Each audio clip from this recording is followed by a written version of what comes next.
여러분을 주님의 이름으로 환영합니다. 잘 지내셨습니까? 날씨가 너무 많이 덥습니다. 그래도 건강한 얼굴로 이렇게 뵙게 되어서 반갑고 감사합니다. 저는 오늘 제목을 시간의 지경을 넓혀 점점점으로 정했습니다. 사실 시간이란 단어와 지경이라는 단어는 한 문장 안에 들어오기가 쉽지가 않습니다.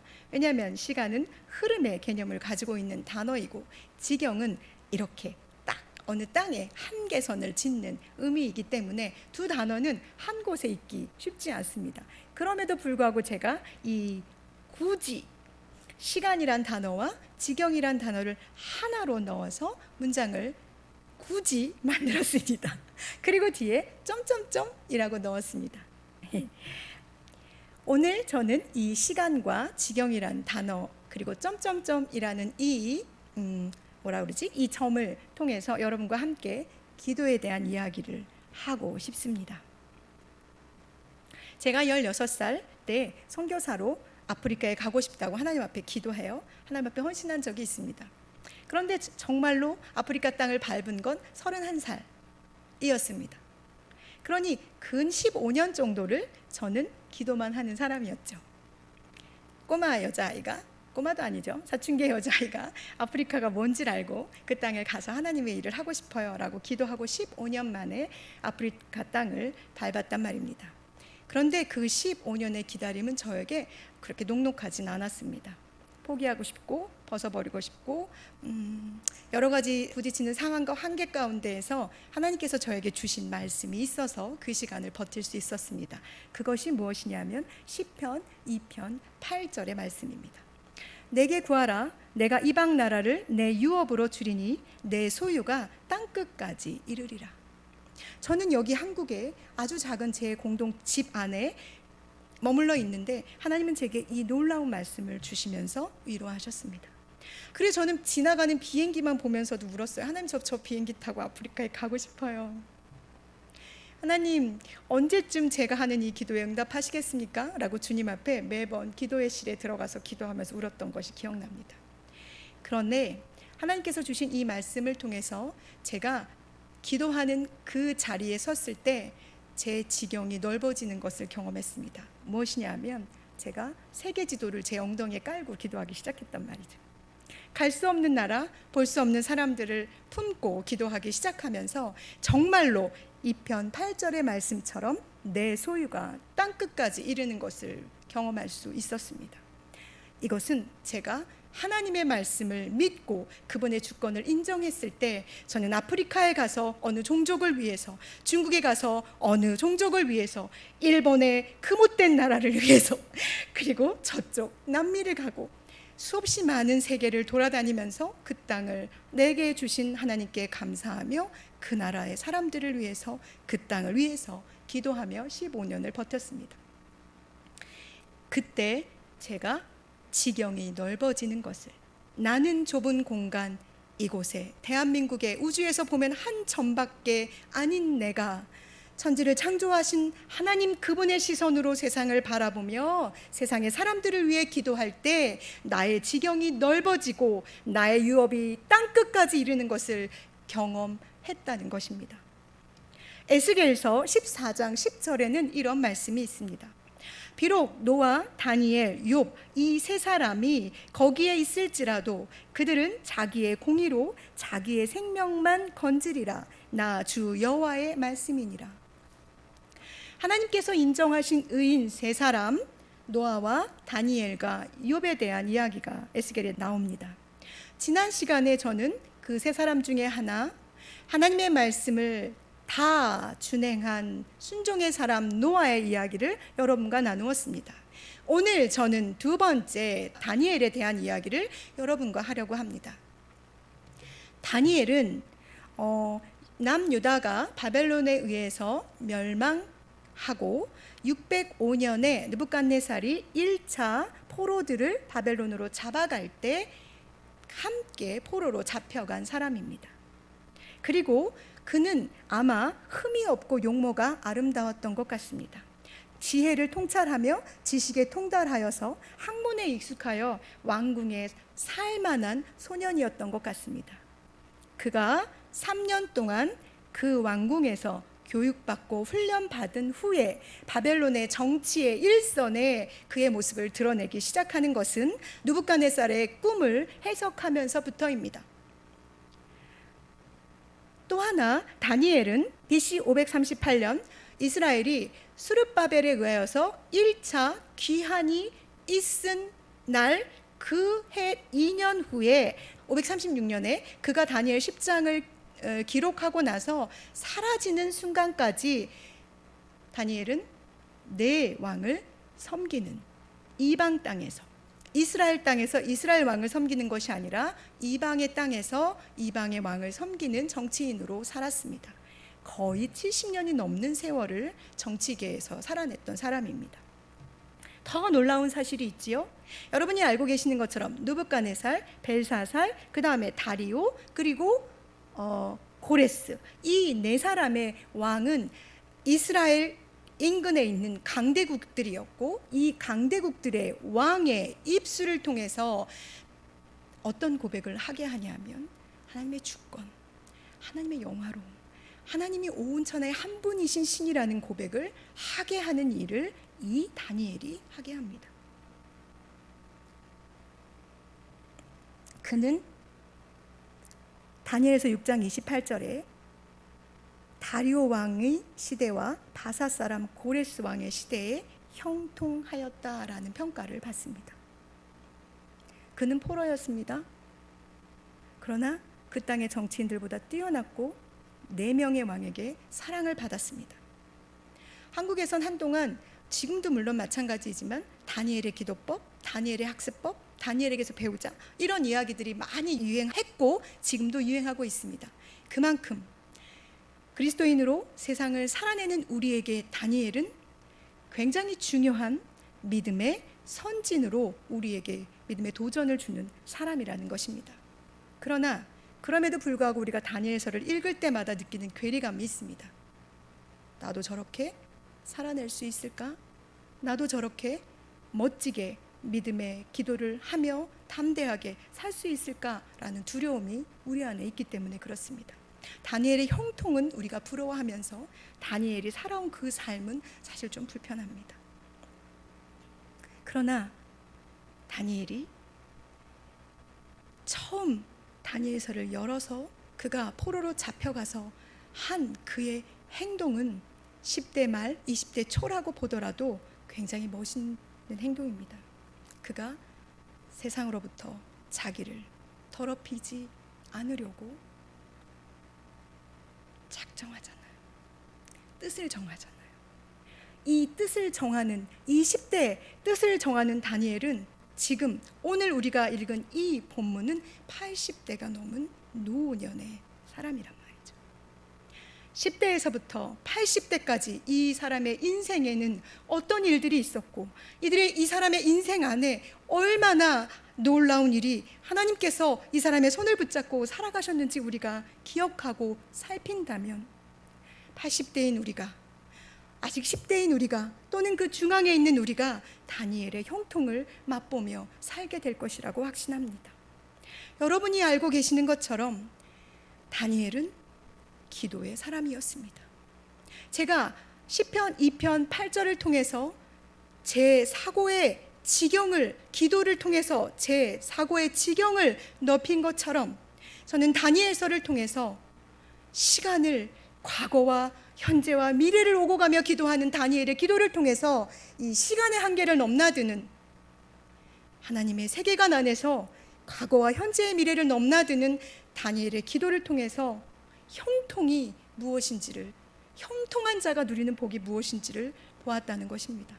그러니 사랑하는 여러분, 세상으로부터 그가 높은 자리에 앉는 것이 형통이 아니라 하나님의 세계관으로, 하나님의 시선으로 세상을 바라보고 그분이 보시는 마음으로, 그분이 느끼시는 감정으로 세상을 향하여서 함께 주님과 동행하며 기도할 수 있는 것, 주님의 마음을 헤아리고 내 마음을 주님께 올려드리고 주님이 바라보신 이 세상을 향하여서 중보할 수 있는 이 기도의 자리에서 내가 떠나지 않는 것, 그것이 다니엘서에서 다니엘이 우리에게 주는 형통의 복이라는 것이죠. 또 하나 제가 부러운 것이 하나 있습니다. 그것은 뭐냐 하면 다니엘서 전반에 흐르는 하나님과의 친밀함입니다. 너무 친밀해서 오죽하면 하나님이 그에게 미래에 대한 이야기를 들려주시지 않습니까? 하나님께 기도하고 하나님 말씀하시고 이 친밀함이 소년 때부터 노년까지 그는 일평생 이루어졌습니다. 저는 그 자리에 있고 싶고 그렇게 살고 싶고 그러다 가고 싶은 마음입니다. 쉽지 않은 길인 줄 알지만 주님께서 제게 그 은혜를 주시기를 기도하고 있습니다. 여러분도 세상에 살아가는 그리스도인으로 우리도 그렇게 살아야 하고 살아내야 합니다. 자, 이제 제가 다니엘과 함께 기도의 자리로 가보려고 합니다. 오늘 우리가 읽은 9장 1절은 메대 족속 아하수엘의 아들 다리오가 갈대의 나라 왕으로 세움을 받던 첫 해로 시작합니다. 즉 그리고 나서 2절에 곧 그 통치 원년에 나 다니엘이 책을 통해 여호와께서 말씀으로 선지자 예레미야에게 알려주신 그 연수를 깨달았나니 곧 예루살렘의 황폐함이 70년 만에 그치리라 하신 것이라. 다니엘은 깨달았단 말이죠. 이 예레미야의 말씀을 통해서 이스라엘의 70년 노예 생활이 거의 다 차가는 것을 깨달았고 이제 하나님께서 이스라엘을 본국으로 귀환하게 하실 거라는 걸 그가 보았다는 겁니다. 제가 사진을 하나 보여드리겠습니다. 이 사진은 여러분이 잘 알고 계시는 사자굴에 들어간 다니엘의 모습입니다. 다니엘의 표정과 그 사자들의 모습을 잘 머리에 유념해 두시기 바랍니다. 이 사자굴 속의 다니엘의 이 배경 사건이 바로 오늘 이 기도를 시작하려고 하는 이 사건을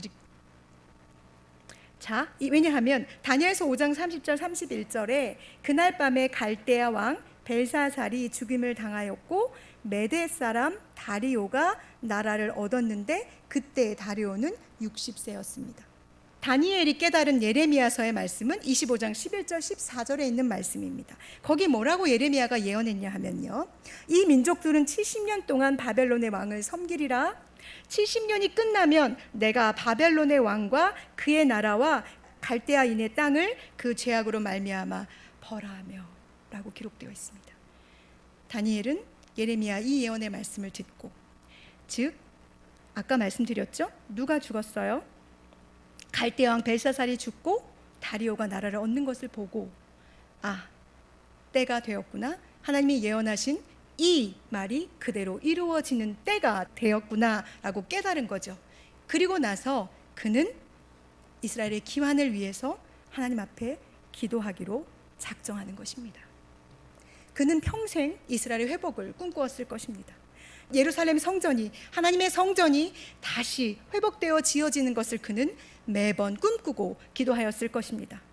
그러나 그것이 이제 80의 노인이 된 다니엘에게 이루어지게 되는 것입니다. 그것을 위해서 다니엘은 준비하는 자로 이제 기도의 자리에 앉으려고 하는 것입니다. 사랑하는 여러분, 다니엘은 사자굴에 들어가는 이 사건이 바로 아까 말씀드린 예레미야의 예언의 말을 듣고 보고 깨닫고 이제 이 사람이 내가 기도해야지 라고 마음을 먹는 그 사건의 배경이 됩니다. 다니엘은 평생 기도하는 사람이었다고 말씀드렸잖아요. 그런데 그는 기도만 하는 사람은 아니었어요. 그는 삶도 굉장히 멋진 기도의 사람이었단 말이죠. 왜냐하면 다리오 왕이 즉위하고 그를 3명의 총리 중에 한 사람으로 세우잖아요. 그런데 많은 사람들이 그것을 시기하고 질투한단 말이죠. 그래서 찾아봤더니 하나도 그를 걸게 넘어뜨릴 일이 없었던 거예요. 오직 하나, 그가 믿는 하나님, 그 하나님을 믿는 율법, 거기에만 걸림이 있었던 거죠. 그래서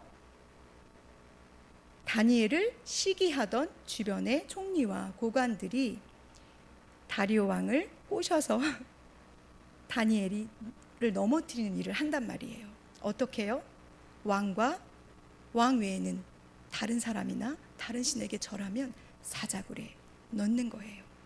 그런데 다니엘은 그것이 왕이 그 조서에 도장을 찍은 것을 알고도 자기 집으로 돌아가서 윗방으로 올라가서 창문을 열고 예루살렘을 향하여서 기도를 시작한단 말이죠.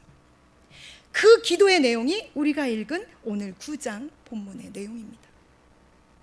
그 사람이 사자굴에 내가 던져질 것이라는 걸 내가 알면서도, 내가 죽음을 각오하면서도 그가 자기 집으로 돌아가 습관처럼 예루살렘을 향하여서 3번 무릎을 꿇고 기도할 수밖에 없었던 것은 그가 평생 소원하고 꿈꿔왔던 이스라엘 회복이 이제 곧 이루어진다는 걸 알았기 때문이지요. 그래서 그는 죽음을 각오하고 창문을 열고 기도할 수밖에 없었던 것입니다. 왜요? 하나님의 때가 이제 곧 눈앞에 일어나니까요. 실제로 다니엘이 이 기도를 하고 2년 후에 아까 말씀드린 것처럼 수르바벨이 1차 귀환을 시작합니다. 그는 눈으로 자기가 기도한 것을 보았어요. 자기가 기도한 것을 하나님께서 그의 눈으로 보게 하셨고 그것을 맛보게 하셨어요. 그러니 이 사람이 80, 저는 가끔 그런 생각이 들어요. 이 정도 살았으면 그만해도 되지 않았을까? 자기가 예루살렘에 갈 것도 아닌데 그냥 좀 넘어가도 되지 않을까? 조금 이 죽음에서 자기를 보호해 주시라고 기도하면 어땠을까라는 생각이 들었습니다. 그러나 그가 택한 방법을 보십시오. 그는 창문을 열어 제꼈습니다. 조용히 밑으로 들어가는 것도 아니고 창문을 열어 제끼고 예루살렘을 향하여서 예전처럼 똑같이 무릎을 꿇고 하나님께 기도합니다. 이 담대한 사람 다니엘을 보십시오. 이 멋진 다니엘을 통해 하나님은 놀라운 하나님의 일을 이루어 가십니다. 또 하나, 다니엘을 통해 우리가 배우는 것은, 제가 오늘 왜 이렇게 성령 찬양 이런 걸 했냐면요, 한동안 기도원에 열심히 다닌 적이 있었단 말이죠. 제가 기도원파예요. 안 그래 보이시죠? 정말 기도원에 찍어라고 다니면서 기도하고 막 그랬던 적이 있는데, 그때 제 마음에 잠깐 들었던 생각이 있었어요. 뭐냐면, 이렇게 몇 달씩 기도하러 오시는 분들은 집은 어떻게 하지? 이런 생각이 들었단 말이죠. 기도는 예배의 자리에서만, 기도하는 곳에서만, 찬양하는 곳에서만 하는 것이 아니라 다니엘처럼 삶에서 하는 것입니다. 삶이 곧 기도라는 것을 다니엘은 우리에게 알려주고 있습니다. 기억하십니까? 다리오 왕이 사자굴에 들어가는 다니엘을 넣고 싶지 않아서, 다니엘아 다니엘아 내가 믿는 내 하나님이 너를 구원하실 거야. 그는 이방인입니다. 사자굴에 들어간 다니엘, 그 새벽 일찍 달려가서 다리오 왕이 하는 말을 들어보십시오. 다니엘아 내가 믿는 내 하나님이 너를 구원하였느냐. 이방인이 다니엘에게 내가 믿는 내 하나님이 너를 구원하기를 바래 라는 소리를 들었던 사람입니다. 그것은 그가 자기의 골방에서만 기도하는 자가 아니라 그의 삶을 통하여서, 전체를 통하여서 기도했다는 것입니다. 오죽하면 그의 주변에 그를 질투하는 이들이 그의 성실함으로 인하여서, 그의 충성됨으로 인하여서 그의 힘을 어느 것 하나 찾을 수 없었다고 말하지 않습니까? 그러니 여러분, 기도의 자리에서 여러분의 애씀으로 주님께 기도하십니까? 그렇다면 다니엘처럼 여러분의 삶의 자리에서도 애씀으로 여러분의 삶을 기도로 올려드려야 합니다. 하나님은 그것을 기뻐하십니다. 자, 이제 죽음을 무릅쓰고 다니엘이 기도하는 모습으로 들어가도록 하겠습니다. 3절에 내가 금식하며 베옷을 입고 재를 덮어쓰고 주 하나님께 기도하며 간구하기를 결심하고 라고 되어 있습니다. 내가 결심했어 라는 말은 무슨 뜻이냐 하면 원어상 이런 뜻이 있습니다. 내 얼굴을 그에게로 향했다 라는 의미이지요. 내 시선이 오직 하나님께만 집중되어 있어.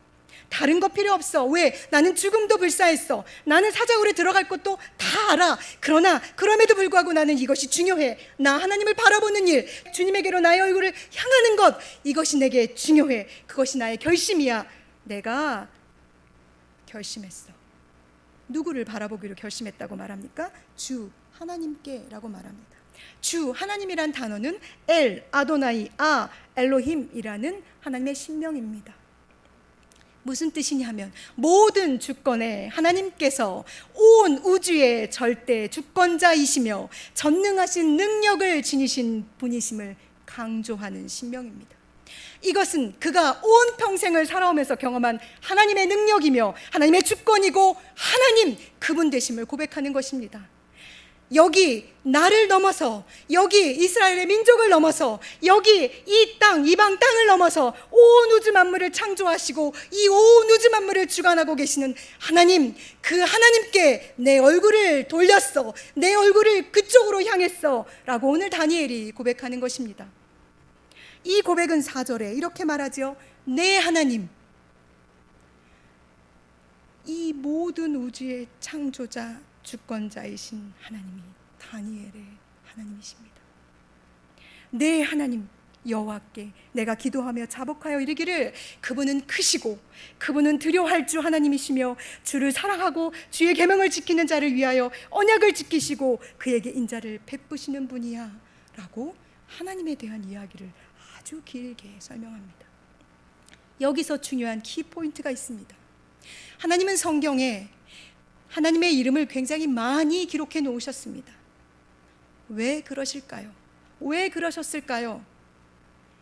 여호와 라파, 여호와 로이, 여호와 샬롬, 아도나이, 여호와 니시, 여호와 테오바트, 여호와 삼마, 이 놀라운 하나님의 이름의 능력을 우리의 삶을 통해 고백하기를, 경험하기를, 그것을 사람들에게 전하기를 하나님 원하시기 때문에 당신의 그 이름을 성경에 계속해서 기록해 놓으신 것입니다. 여러분이 고백하시는 하나님의 능력의 이름은 무엇입니까? 여러분이 고백하시는 그 하나님의 능력의 이름을 제대로 알고 정확하게 고백하는 것, 그것이 우리의 기도의 시작입니다. 하나님을 부르는 것, 그것이 우리의 기도의 시작이어야 합니다. 다른 것이 아니라. 그리고 나서 다니엘이 고백한 하나님 크시고 두려워하는 분이시고 주는 사랑이 많으시고 주의 계명을 지키는 자를 위해 지켜주시는 분이시고 언약을 지키시는 인자한 분이십니다 라고 고백하는 것은 하나님 내가 고백한 이대로, 내가 고백한 이 하나님의 그 능력대로 내 기도에 응답하여 주시옵소서 라고 그가 이 하나님의 이름을, 이 하나님의 능력을 거론하는 것입니다. 여기에서 우리가 기도할 때 한 가지 힘을 얻을 수 있습니다. 사랑하는 여러분, 여러분의 기도에 하나님의 능력의 이름을 부르십시오. 여러분의 기도에 하나님의 이 능력의 성품들을 드러내셨으면 좋겠습니다. 또 한 가지가 있습니다. 이 사람이 다니엘이 예루살렘을 향하여서 창문을 열고 무릎을 꿇고 기도한 건 이유가 있습니다. 뭐냐 하면 솔로몬이 예루살렘 성전을 건축하고 나서 하나님께 기도한 내용이 있지요. 그게 무엇입니까? 하나님, 우리가 혹시 범죄해서 이방 땅에 우리가 포로로 잡혀가면 그때 우리가 그곳에서 우리가 죄를 깨닫고 우리가 하나님 앞에 회개하면 하나님, 우리가 전심으로 온 힘을 다해서 주님께 기도하고 간구하면 우리를 좀 돌아봐 주시고 우리를 용서해 주십시오 라고 말한 그 기도에 근거해서 오늘 다니엘은 예루살렘을 향하여 문을 열고 기도를 하는 것입니다. 보십시오. 다니엘의 기도는 철저히 계산되어진 기도입니다. 무엇으로요? 하나님의 말씀으로요.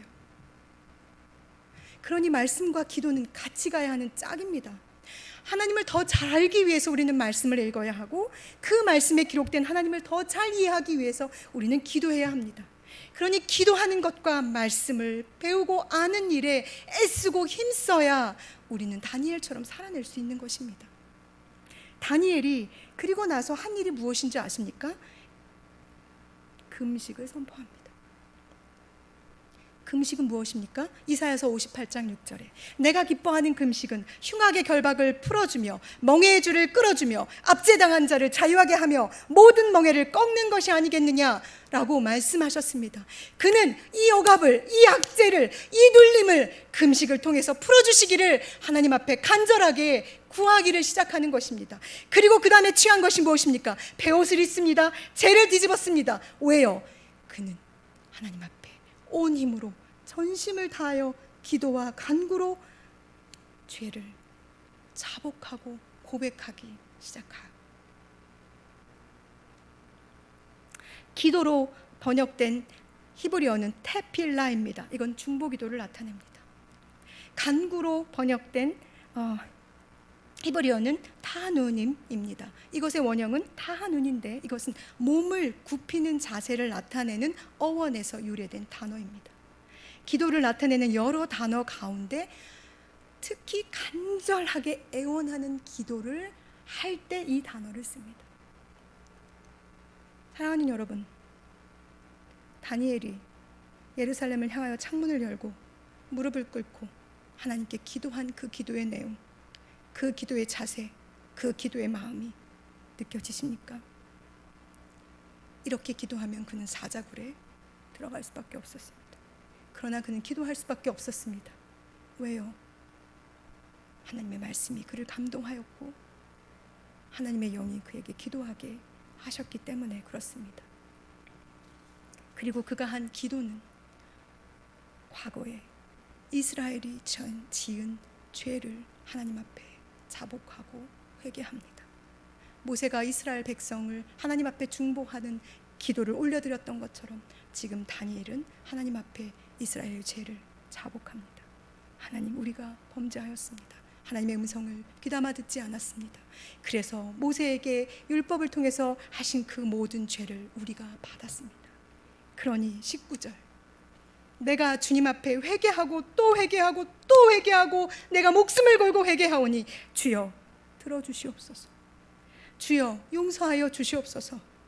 주여 귀를 기울이시고 하나님의 일을 속히 이루어 주시옵소서라고 그는 기도합니다. 하나님이 예레미야를 통해서 선포하신 말씀이니 하나님은 이루실 것입니다. 그렇다고 우리가 기도를 하지 않아도 된다는 것은 아닙니다. 하나님이 말씀하셨지만 우리의 간절함, 우리가 애탐으로 주님 앞에 구하는 이 기도는 하나님께서 받으시는 기도입니다. 이 기도를 주님이 받으셔서 하나님께서 그 일을 이루셨고 다니엘은 이스라엘의 귀환을 보았습니다. 또 하나 뭐라고 얘기하는지 아십니까? 9장 23절에 내가 가브리엘 천사가 다니엘에게 이야기합니다. 곧 내가 기도를 시작할 즈음에 명령이 내렸으므로, 즉 기도를 하겠다고 마음을 먹고 무릎을 꿇는 그 순간에 이미 하나님께서 다니엘의 기도를 들으셨습니다. 응답하셨죠. 그리고 12절 13절에 다니엘은 너는 가서 마지막을 기다리라. 이는 내가 평안히 쉬다가 끝날에는 내 몫을 누릴 것이다 라는 그의 마지막도 듣습니다. 사랑하는 여러분, 지금은 기도해야 될 때입니다. 지금은 세상의 사람들이 그리스도인들에게 기도를 요청해야 할 때입니다. 여러분의 기도의 자리에서 하나님의 능력을 보여주셨으면 좋겠습니다. 여러분이 기도하시는 그 자리에서 하나님의 살아계심을 나타내 주셨으면 좋겠습니다. 내가 기도하고 있어. 하나님이 나와 함께 하시니까 이 모든 일이 해결할 거야. 이 모든 일을 주님이 분명히 해결해 주실 거야 라고 우리가 삶을 통해 하나님의 능력을 기도로 드러내야 할 때입니다. 함께 고민하고 함께 염려하고 함께 벌벌 떨 때가 아니라 다니엘처럼 담대하고 당당하고 담대하게 걱정하지 마. 하나님이 하실 거야. 하나님이 수요일 내의 일을 이루실 거야 라고 우리가 기도해야 하는 때입니다. 사랑하는 여러분, 제가 부탁드립니다. 여러분의 기도의 자리에서 하나님의 능력을 보여주십시오. 세상은 여러분의 기도를 통해 하나님이 일하시는 것을 보기를 원하실 것이고, 그때 우리는 하나님이 살아계시고 온 우주 만물의 창조주이시며 그분이 이 모든 것의 주권자야 라고 믿음의 고백을 하게 될 것입니다. 그러니 오늘도 힘을 내 여러분의 무릎이 낙타 무릎이 되도록, 여러분의 기도가 하늘에 상달되도록, 여러분의 입술이, 여러분의 삶이 기도로 하나님께 올려드려지실 수 있도록 과거와 현재와 미래를 꿈꾸며 기도하셨으면 좋겠습니다. 그때 하나님께서 여러분을 통해 일하실 것입니다. 기도하시겠습니다. 사랑하는 하나님, 세상은 하나님보다 높아지기를, 하나님의 자리에 자기를 세우기를, 더 많은 말들로 하나님의 영광을 가리는 헛된 죄악들을 범하고 있습니다. 하나님 모두 다 두려워하고 모두 다 떨며 모두 다 미래의 불안함을 이야기합니다. 그러나 우리는 천지의 주권자가 되시는 하나님을 믿는 자들입니다. 그리고 우리는 그 하나님 앞에 기도하는 자들입니다. 그러니 여호와여, 우리의 기도를 들으시고 속히 하나님의 권능을 우리의 기도를 통해 나타내시고 드러내 주시기 원하나이다. 그래서 우리가 기도함으로 우리의 기도를 통해 하나님께서 하나님의 것을 회복하는 놀라운 역사를 보여주시고, 하나님 그 놀라운 일들이 보여질 때 모든 세계가 주께 돌아와 하나님을 찬양하게 될 줄 믿사오니 그 아름다운 날을 우리가 꿈꾸게 하여 주시옵소서. 감사드리며 예수님의 이름으로 기도합니다. 아멘.